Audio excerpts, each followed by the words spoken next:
वाह क्या सीन है।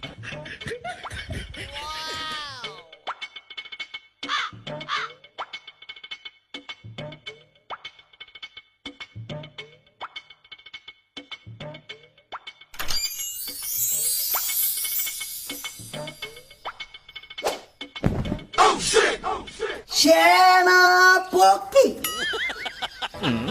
আদেশ করেন মহারাজ। না না না, আমি আমার নানি মাকে ছাড়া আর এক মুহূর্ত থাকতে পারবো না।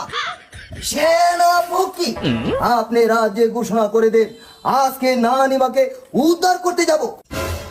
আমি পারবো না মহারাজ। খামোশ বেতমি, আপনি পারবেন না কেন? আমি 3 মাস ধরে বেতন পাই না।